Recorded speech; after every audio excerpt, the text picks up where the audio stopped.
In Episode 11, titled Handle Data Retention, Archiving, and Secure Destruction, we frame these three practices as the quiet but powerful levers of risk, cost, and compliance.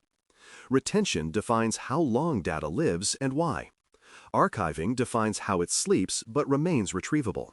Destruction defines how it ends, without residue or regret.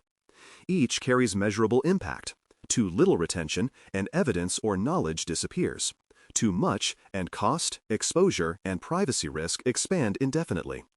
The Systems Security Certified Practitioner, spelled SSCP on first mention, must balance these pressures by understanding the business purpose of every data class and enforcing disciplined, verifiable lifespans that satisfy regulators, customers, and common sense. Start by defining data classes and assigning ownership because retention decisions are meaningless without clear boundaries. Classes reflect purpose and sensitivity. Operational data, financial records, customer personal data, security logs, design documents, and so forth.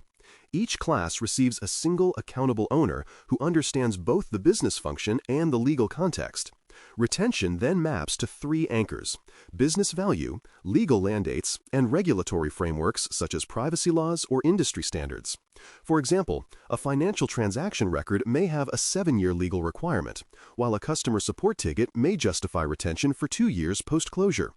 Ownership turns theoretical rules into enforceable practice. Every system storing a class follows its owner's approved duration and destruction method. Backup and archive are often blurred, but they serve distinct, complementary purposes. Backups exist for short-term operational recovery, restoring a system after corruption, loss, or disaster, while archives exist for long-term preservation of data no longer active but still valuable or required for compliance. Backups are transient, with frequent overwrite cycles and fast retrieval of recent states. Archives are curated, immutable, and optimized for infrequent access with integrity verification.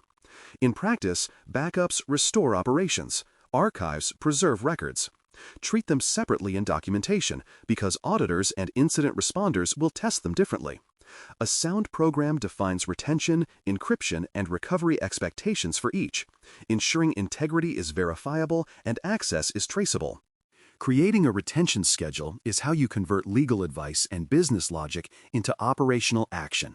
The schedule lists each data class, its authoritative source, for example, a regulation, policy, or contract, its required duration, the event that starts the clock, such as account closure or fiscal year end, and the approved destruction method after expiration.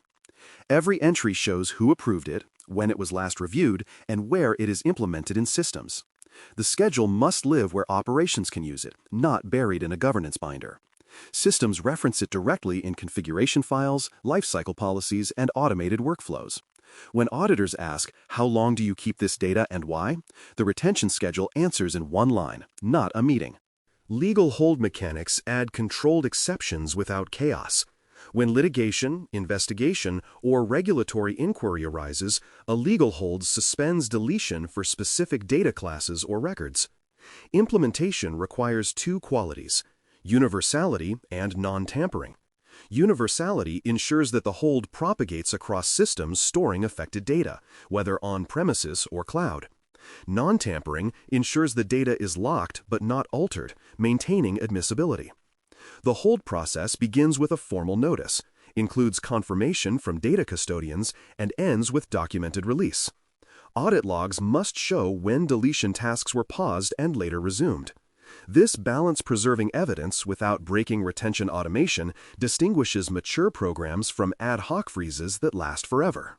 Storage controls protect the integrity and confidentiality of long-lived archives, which often outlive the teams that created them. Encryption is non-negotiable, applied both at rest and in transit, with algorithms and key lengths that meet current standards. Access restrictions use role-based rules limiting read operations to authorized custodians, while append-only or write-once-read-many, spelled WORM on first mention, storage prevents accidental or malicious alteration. Regular integrity checks compute and compare hashes to ensure the data remains unchanged. Each control produces evidence: access logs, key identifiers, integrity verification reports, and configuration snapshots. Without such evidence, long-term storage becomes faith, not control. Key management for archived data demands discipline that survives turnover and technology shifts. Keys protecting archived information must follow rotation schedules, escrow procedures, and recovery assurances that ensure future decryption without compromising present secrecy. Rotation means generating new keys periodically and retiring old ones properly. Escrow means storing copies in secure, access-controlled vaults with dual authorization. Recovery assurance means documented test decryptions proving that archives remain accessible after algorithm or platform changes. When encryption keys outlive their owners, procedures must name successors and conditions for transfer. A defensible archive can be opened when justified by design, not by luck. Media handling forms the physical backbone of retention and destruction. Whether tapes, drives, or removable media, each item carries a unique identifier and follows a chain of custody that records who handled it, when, and where it traveled. Secure transport uses sealed containers, logged couriers, and environmental protections against heat, moisture, or magnetic interference.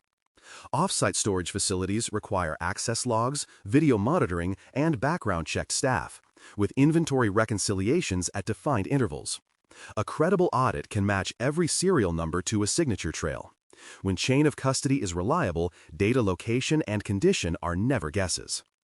Destruction methods must match media type and data sensitivity so that end of life truly means no residual recovery. Crypto erase destroys data by erasing encryption keys, rendering ciphertext unrecoverable even if media survive. Shredding reduces physical media, optical disks, solid-state drives, or paper to fragments below specified dimensions. Degaussing demagnetizes tapes or spinning disks beyond remagnetization thresholds.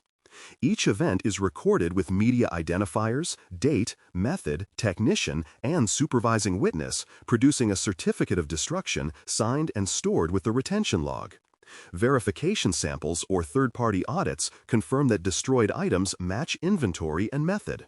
True destruction ends data existence both logically and physically.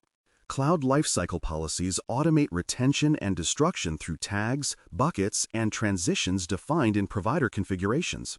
Each object carries metadata for classification, retention duration, and deletion action upon expiry. Automated transitions move data from active storage to cheaper archival tiers, then to deletion, all while preserving audit logs of every event. Multi-region replication and versioning add complexity, so policies must include cross-region deletions and verification scripts to prevent ghost copies. Tagging, version control, and lifecycle logs together form your evidence trail. Without those, automation becomes opacity. Common pitfalls include orphaned backups, shadow copies, and unmanaged exports, each capable of defeating perfect policy on paper. Orphaned backups persist after systems are retired because they are not tied to a current owner. Remediation means inventory alignment and periodic backup audits that reconcile identifiers against active systems. Shadow copies, snapshots created outside official schedules, must be detected through storage scans and deleted under controlled change tickets. Unmanaged exports, such as ad hoc downloads or personal copies for analysis, require clear policy language, discovery tooling, and education to close quietly expanding risk. Every control that creates data must also own its cleanup. Evidence artifacts make the program provable. Keep current retention schedules with version history and approvals, system configuration exports showing active lifecycle policies, logs of deletion or archival events with timestamps and user identifiers, certificates of destruction with serial numbers, and sampled verification reports confirming adherence. For legal holds, maintain notices, custodian acknowledgments, and release confirmations. The existence of these artifacts turns verbal assurance into visible compliance.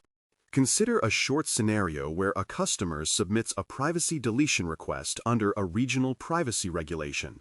The record resides in operational databases, archives, and backups. The privacy officer verifies identity, then checks whether any active legal holds apply. Finding one hold for ongoing litigation, deletion in those systems is suspended, but retention evidence is preserved.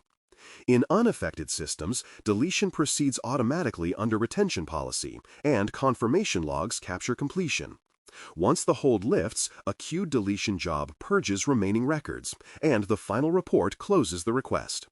The system achieves compliance without breaching legal duty, a small but vital victory for balance and process discipline. To conclude, the practical next step is to review one data class within the next month, verifying its retention duration, archive storage settings, and destruction proof. Pull the current retention schedule entry, confirm that automation enforces it, inspect a recent archive sample for encryption and access logs, and locate the most recent destruction certificate tied to that class. Record gaps and assign owners for remediation. When each data class can tell its own life story, from creation to compliant disappearance, you achieve not only control, but credibility. In the quiet world of data retention, that credibility is your strongest defense. Thanks for listening. For more audio courses, daily newsletters, and more, please visit baremetalcyber.com.